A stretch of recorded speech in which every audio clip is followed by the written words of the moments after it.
Good afternoon, guys, and welcome to our Springbok Media Conference. You would have noticed on my media advisory, we've got Rassie Rasmus and Jacques Nienaber on top table today. Jacques' quotes are exclusively for today and Rassie for Sunday, so please note that. And then if I can, please ask guys just one question at a time so we can get as many people through as possible. And then if there is time for a second question, we will obviously take that. And then just for the sake of continuity, can we do Afrikaans perhaps at the end, please, if that's all right? So without further ado, any hands? Leighton? Thanks, Z. Hello, Rassie. Hello, Jock. Hope you guys are doing good. Jock, just for you to start off, were you guys able to plot and plan for Scotland accordingly in out of the eye of the media and everything else that has gone around since that New Zealand game? Leighton, we had a really good week here in Corsica. And obviously the main reason for us coming here is we're in the Mediterranean and we get used to the conditions and the humidity, which is similar to, I would say, probably to Durban. There was probably two parts to this week, and the first one was it's our last, can I say, top up for in terms from a conditioning point of view before we go into the World Cup, and there will be small little breaks within the World Cup. But this was a nice week that we could have some solid conditioning work done. And then obviously with one eye on Scotland and getting the majority of our stuff done and ready for Scotland. Stephen? Thanks, Z. Hi, Jock. Rassie. Hello, Stephen. Jock, is it nice for you, or is it tricky for you to go into the World Cup with a bit of an aura? Obviously, you guys beat the favourites of the tournament comfortably, but then also there is this thing of this perception that the Springboks play their best rugby as underdogs. But how do you feel about going into the World Cup now with this almost like an aura that you dealt so easily with the All Blacks? Do you think that could be to your benefit?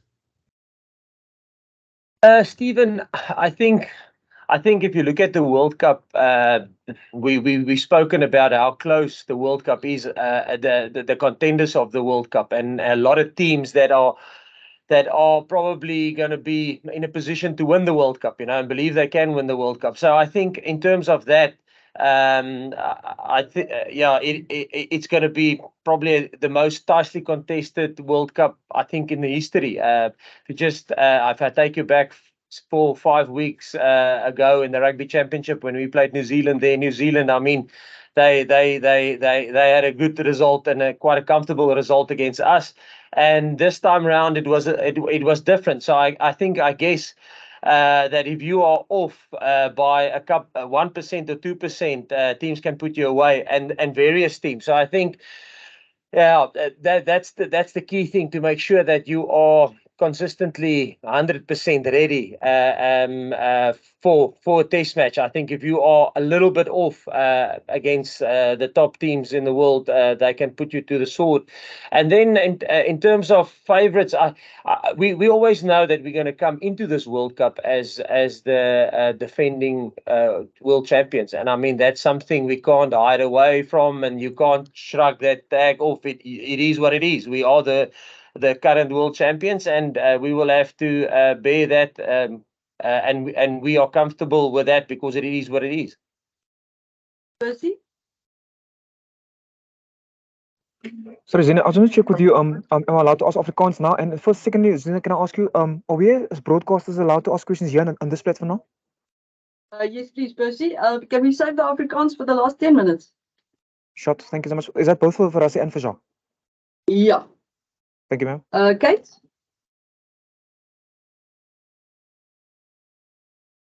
Kate?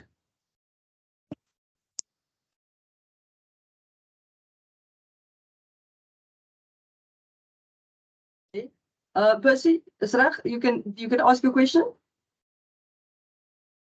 Thank you so much, Zina.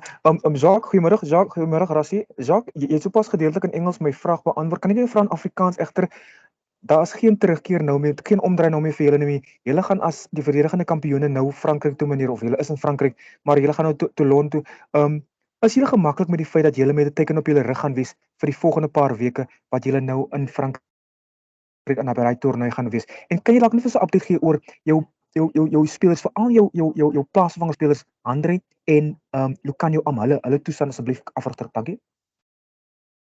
Ja, Percy, ek dink as jy in terme van ons wat in die wêreldbeker ingaan, ek dink ons het vir die laaste 4 jaar is ons al wêreldkampioene. Ons is die verdedigende wêreldkampioene. En dis iets wat ons is en ons gaan dit nooit verander nie. En ek dink dit gaan 'n baie tightly contested wêreldbeker wees. Ek dink daar's 'n klomp spanne wat as jy 'n persent af is op 'n dag kan jy hierdie wedstryd maklik verloor. So ek dink dit gaan 'n baie taai wêreldbeker wees, tightly contested een. In terme van die beserings, ja, en Lucanio, hulle is terug by hulle clubs en ja, in terme van is dit maar 'n besluit wat ons geneem het, Percy, al 'n paar jare terug, die laaste 6 jaar wat ons saamwerk. Ons het al in vorige kompetisies gesien dat wanneer 'n 70% gereed speler is nie maak nie saak wie dit is nie beter as 'n 100% gereed speler nie. So ja, in terme van die ouens wat beseer is, hulle is terug by hulle clubs. Hoopelik kan hulle so gou as moontlik in opwarmingswedstryde betrokke raak en wedstryd gereed raak. En wanneer daar dan 'n besering is, dan kan ons hulle net optrek. Kate, do you want to try your mic again?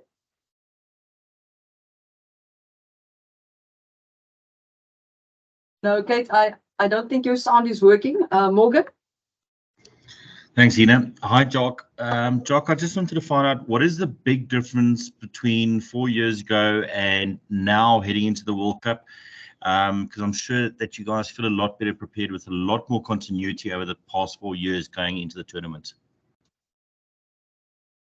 Yeah, I think the main thing is when we started in 2018, we were obviously, there was the very limited time in terms of getting prepared for that World Cup, or there was like, I think 18 test matches. Where this time around, like I've mentioned before, we had 4 years. 1 year was unfortunately taken away for us due to COVID. But then, yeah, our main aim was to get as much squad depth as we can, because we believe that the defending of the World Cup will take a squad effort. And that's what we were trying to do, is to try and create as much squad depth within the squad as we possibly could. And yeah, that's probably the difference. Steven? Thank you, Z. Jacques, we saw in URC that a guy like Mani, he's not afraid to, spread the ball with his boot in his team's own 22 and so on. When you got Mani at Springbok level, obviously a step up higher. Do you say to him, look, there are certain things you just can't do, and maybe sort of try and bring that kind of mental discipline? Or do you say to a guy like him, listen, do what you normally do, express yourself? Stephen, I think not just Mani, I think everyone. I mean, there's a reason why we select a player. Obviously, we do thorough roadmaps on players, and we look at their games, and a guy gets selected because we feel that he can add value to the team. And obviously, every player has got a different skill set that he will bring towards the team. And we encourage them to use that skill set. Otherwise, we could have selected 15 robots, but so each guy's individual, and they've got individual attributes that they bring to the game, and we would like them to express that. Well, thanks, E. Jacques, when one looks at Scotland in terms of their warm-up games, that expression of they don't go away comes to mind. There's a spirit of always fighting back. Would you say that spirit and then also, the pace in their backline, would that be the two main threats that you are facing? Yeah, no, definitely, Stephen. I think if you look at Scotland, yeah, I think they're quite a fit team. And that's why they can get stuck in and they can play their game, which they are very comfortable with, till the 85th minute. Even I think that is probably one of their strengths. And then, like I think Rassie mentioned, now we all know Peter de Villiers. I think they got good solid set pieces to get to play with the amount of ball they have, and to play with the rhythm they have, and to run the ball quite wide. You obviously need good solid set pieces. So they get good solid set pieces. Yeah. Simon, you have a fresh hand and it's your first question, so you can go. Simon, Sien baie dankie vir die geleentheid. Jacques, ek sou aanvanklik hierdie vraag vir Rassie wil vra, maar ek is bekommerd dat sy antwoorde eers Sondag gebruik kan word. So ek gaan vir jou die vraag vra. Jacques, kan ek jou vra, wat is Rassie Erasmus se titel teen die veld op wedstryd dae? Ek ken hom as 'n direkteur van rugby, maar wat is sy titel op die veld, op speeldae, teen die veld? En tweedens kan ek jou vra, is julle gemaklik dat julle, die Springbokke, die verdedigende wêreldkampioene, dat julle nie bevoordeel gaan word deur wêreldrugby nie? Want dit is al reeds soort van die gevoel daar buite, veral van julle opponente, 19 ander opponente wat deel van hierdie wêreldbeker gaan wees. Is julle gemaklik dat julle soos alle ander deelnemende lande gehanteer moet word in hierdie wêreldbeker? Ja, Percy, en jou eerste vraag te antwoord is, wat is Rassie se titel op game dag? Is director of rugby.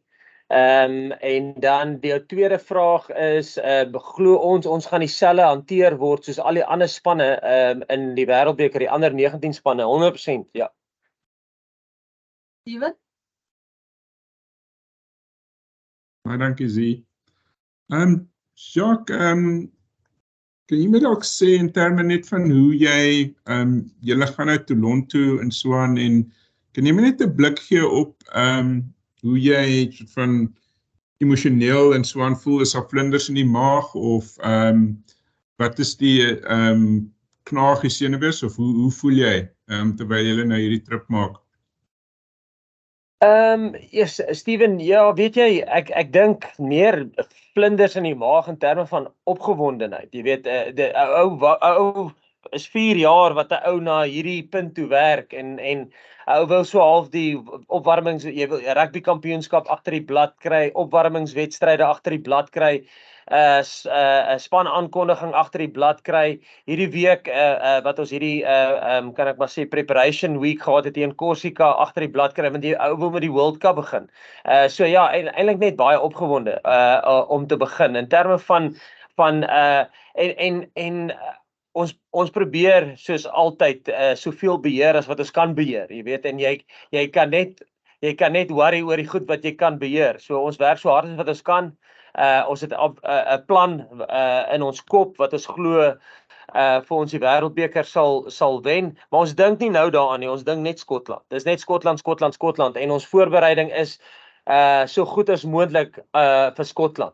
So ja, nee, so baie opgewonde, laat die wêreldbeker begin, en dan knaag die senuwees, nee, want ons is 100% prosesgedrewe in terme van, luister, ons moet hierdie goedjies probeer regkry vir Skotland, en ja.